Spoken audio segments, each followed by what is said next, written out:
Welcome back to West Michigan Wednesdays. I'm Heather Klontmaker with AtHome Realty, and our goal here with West Michigan Wednesdays is to highlight a different local business or community organization each week so we can learn more about them and this great place we call home. Today, I am at Waverly Stone Gastropub in downtown Holland, where we're going to catch up with father and son owners Ed and Andy. So let's head back and learn more about this great local restaurant.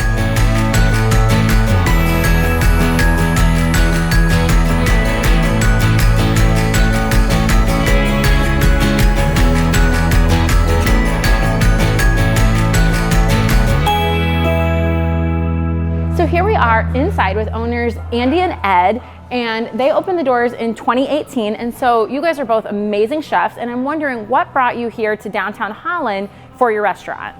Well, originally we started out with a microbrewery over on River Avenue, and we always wanted to get on 8th Street, and this was just a big goal for us to get over onto 8th Street, and we wound up buying the 8th Street Grill, and we turned it into Waverly Stone Gastropub.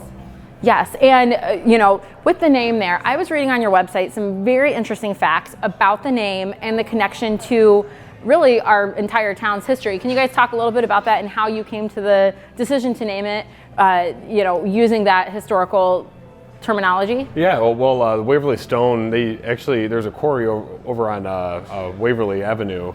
They got the stone for the front of like the clock tower in front of this building. Not all the buildings have it, but the ones that have been here for a long time have. Yeah. And that was something that was really special to us because being Hollanders ourselves, we thought it was a nice namesake for a restaurant, especially fit the brand that we were trying to build. And same with like all the tin in here, it's all original. So it's there's some really cool history here, and it makes for a great space for a restaurant. And you know, we're happy to be able to be doing what we're doing here now. Yeah, so. And I know, you know, I know it's not the same as a little bit different, but you know, watch a lot of Food Network, and chefs always have their, you know, inspiration, and their food is really an artist, you know, an artist's expression in a way. What is kind of your vision behind your food, and how you guys, I guess, kind of get inspired for the different dishes you offer? Because I know you have an amazing menu here.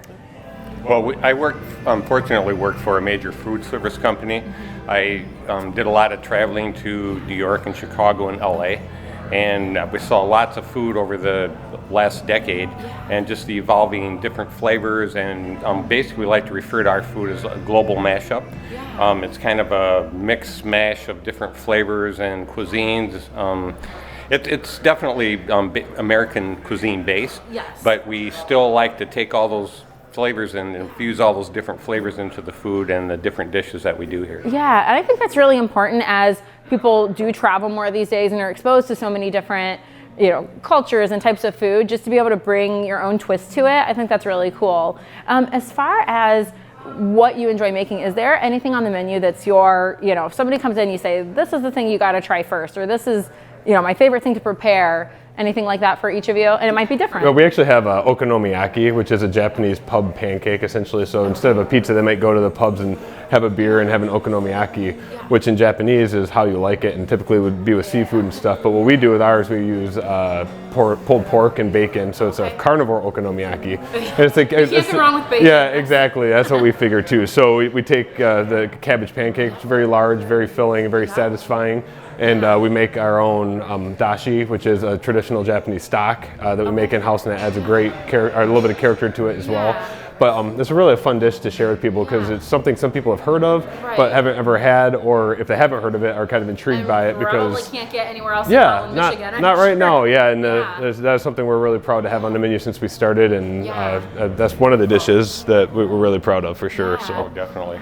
Would you say the same for you, or do you have a different one? I agree with that. That's kind of taking us into the global mashup thing. Another, what we've been trying to do is work real hard on our seafood dishes. There's not a lot of strong seafood in the area here. There's a lot of steaks and things, so we're trying to do something a little different. Although we do have a very diverse menu. You know, we have chicken and short rib, beef short rib, and things like that. But we've been working hard on our seafood dishes. You know, scallops being one of them. We have a scallop dish with ramen noodles and mixed in with zucchini noodles and kimchi, and so that's just one of the dishes that we've been working on. We also have a vegan option. We have a vegan selection for people, and one of our main menu items is a korma, but it's a vegan dish itself. And that's been really fun to share with people as well, because it's really satisfying and, again, very for being vegetable. Yeah, and it's getting easier to find restaurants that have those options, but it's still not super common, and it seems like most of the time when it is a vegan option, it's a Boca burger or something that they could get at, at Meijer. Well, we're definitely not vegans, and there's nothing, we appreciate the people who are, so it's like that was something that's really important. You can serve a wider audience that way too. And to develop a dish, though, that we also, as people who don't eat vegan, that we enjoy as well, so that was something really important. So it's fun to share that with people, so the vegetarians have a great option as well, and they can also add protein to it if they want, and it just gives you a lot of flexibility. And we do our best to honor all the dietary requests. I mean, I realize people are doing the gluten-free thing and all these different things. So, we do our best to just, if we can, to try and honor that from a dietary standpoint. Absolutely, and I think that's one of the things that sets apart a restaurant like yours versus going to a chain where maybe things are already pre-made, or there's not a lot of wiggle room to say we're going to wipe off a counter and make sure it's set, the gluten-free things are set aside from the wheat and that kind of thing. So I think people value that. Really that care. I think it shows a level of care for the people that come in, wanting to give them the best option for them. We figure we're in a business of service first and foremost, and we get to serve people every day and be hospitable, and that's something for us that's at the core of what we're trying to do here. Obviously the food, we're passionate about the food because that's what we do. That's our true passion, but to be able to serve people is really what we're here doing. So absolutely. And one thing that I think before we go that I think it's really important to touch on is that you guys are a family-owned business. We didn't say that in the beginning, but father and son. I noticed mom and wife work here. Your wife works here. Right.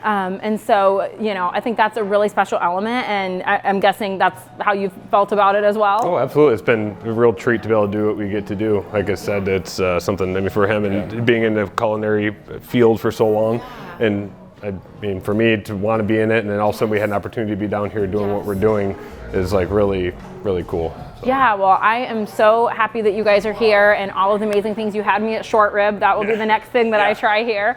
Absolutely really love short rib. So that's amazing. Well, thank you so much for taking time to talk with us. And people can find you guys. I know you have an amazing website. You have even blog articles about the history of the building, things like that. Facebook, Instagram, are those kind of the main places where people would find you guys? We try to be really active on those, and it would be a good place to check us out. Awesome. Well, thanks so much, guys. Thank you.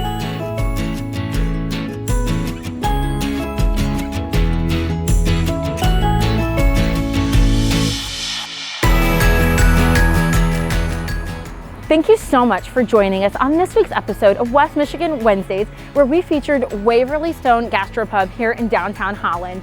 On a personal note, I am standing in a spot right outside of this restaurant that's personally important to me. This is where my husband and I stood to take our pregnancy announcement photos. So this place will always have a special, spot in my heart, and I hope in yours as well. Again, if you enjoyed this video, don't forget to click like, comment, or share it so your friends can enjoy it too. And if you own a local West Michigan business, or if you run a community organization, please reach out to me, Heather Klontmaker, if you'd like to be featured on a future episode, and we'll get you set up. Thanks again for watching. We'll see you back here next week.